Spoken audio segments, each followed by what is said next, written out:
আমাদের জীবনটা এতই ছোট যে যে কোনো মুহূর্তে যে কোনো মোমেন্টে কোনো নোটিফিকেশন ছাড়াই আমাদেরকে জীবন ত্যাগ করতে সবসময় প্রস্তুত থাকতে হয়। সবসময় আমরা যে কোনো মুহূর্তে জীবন ত্যাগ করতে বাধ্য, নিরুপায়।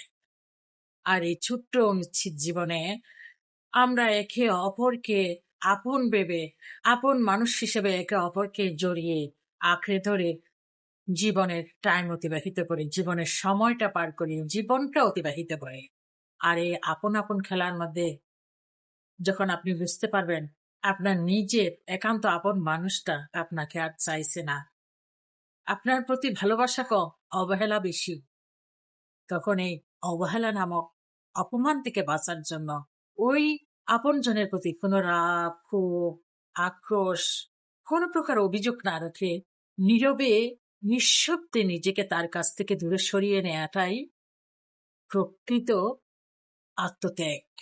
এর মতো বড় আত্মত্যাগ পৃথিবীতে আর কিছুই হয় না। এর মতো বড় স্যাক্রিফাইস আর কিছুই হয় না। যে অবহেলা করছে, অপমান করছে, যাকে আপনজন ভেবে, যার পিছনে সমস্ত জীবনের সবটুকু ব্যয় করেছেন, যাকে আঁকড়ে ধরে জীবন এতটুকু অতিবাহিত করেছেন, সে যেখানে ভালোবাসা কম, অবহেলাটা বাড়িয়ে দিয়েছে। এই অপমান থেকে এই অপমান থেকে নিজেকে সরিয়ে নেওয়াটা উত্তম। আর কোনো অভিযোগ না রেখে তার প্রতি নিজেকে নীরবে তার কাছ থেকে দূরে সরিয়ে নেওয়াটা বড় আত্মত্যাগ। এর ফলে কি হয় জানেন? এর ফলে অন্তত আপন মানুষটার অবহেলায় প্রতিদিন বারবার করে মৃত্যু যন্ত্রণা থেকে বাঁচা যায়, নিজের আত্মসম্মান বজায় থাকে, স্বস্তিতে থাকা যায়। সো জীবন চলার পথে যে আপনজন, যে আপন মানুষগুলো অবহেলার পরিমাণ বাড়িয়ে দিচ্ছে, তাদেরকে আপন আপন বলে বুকে আঁকড়ে ধরতে গিয়ে বারবার মরার চেয়ে দূরে সরে একা বাচ্চা অতি উত্তম। আজ আমি আমার ভিডিও একদম সাজুগুজু ছাড়া, কোনো প্রকার মেকআপ ছাড়া, আর কোন রকম ফিল্টার ছাড়া, অরিজিনাল মানে ফেস টু ফেস কথা বলার মতো করে আপনাদের কাছে আমার ভিডিওগুলো উপস্থাপন করলাম। যাদের যাদের এই ন্যাচারাল প্রকৃতি, ন্যাচারাল মানুষ ভালো লাগে, হ্যাঁ, তারা আমার ভিডিওটা অবশ্যই দেখবেন, বাট লাইক কমেন্টস দিতে ভুলবেন না। আর আমার আইডি শাহিন আক্তারে ফলো দিয়ে যাবেন। আর আমার ইউটিউব চ্যানেল সায়েন্স অ্যাক্টিভিটিসে সাবস্ক্রাইব করে দেবেন।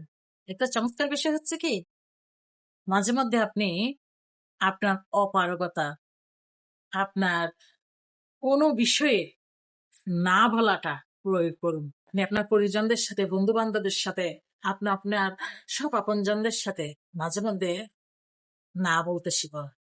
মাঝে মধ্যে না বলে দেখুন, মাঝে মধ্যে আপনার অপারগতা প্রকাশ করুন, আপনি পারছেন না এটা প্রকাশ করুন। মাঝে মধ্যে আপনার সীমাবদ্ধতা প্রকাশ করুন। মাঝে মধ্যে আপনার সংকট, কোনো কিছু নিয়ে আপনি অভাব ফিল করছেন, এটা বোঝানোর চেষ্টা করুন, প্রকাশ করুন। আপনার অভাব, আপনার সংকট, আপনার অপারগতা, এগুলো প্রকাশ করে কোনো বিষয়ে, কোনো সিদ্ধান্তে না প্রকাশ করে দেখুন। তখন কেউ কিছু বলতে হবে না, আপনি নিজেই অনুভব করতে পারবেন কে আপনার পর আর কে আপনার আপন। আপনি হঠাৎ করে দেখতে পারবেন আপনার আশেপাশে সব জায়গায় শূন্য হয়ে গেছে, সব দিকে আপনি শূন্যতা অনুভব করবেন। তখন আপনি চোখ দুটো বন্ধ করে একটু অনুভব করে দেখেন, একক আল্লাহ পাক ছাড়া তখন কিন্তু আপনার পাশে কেউ নেই, কেউ নেই, আপনি একা। সো এই মিছে মায়ার দুনিয়ায় কার পিছনে ছুটছেন, কার পিছনে জীবন ইনভেস্ট করছেন? যে আপনার অভাব আপনার দরজায় আসবে, সবাই আপনাকে ছেড়ে যাবে, একক আল্লাহ পাক ছাড়া আপনি কাউকেও দেখবেন না, কাউকেও পাবেন। খারাপ সময় এমন মারাত্মক বিষয়, এই খারাপ সময়টা কাউকে একবার বুঝতে দিয়েছেন তো, আপনার আপনজনদের মধ্যে একবার প্রকাশ করতে পেরেছেন তো, কেউ আর আপনার আপন থাকবে না। এমনই জীবন।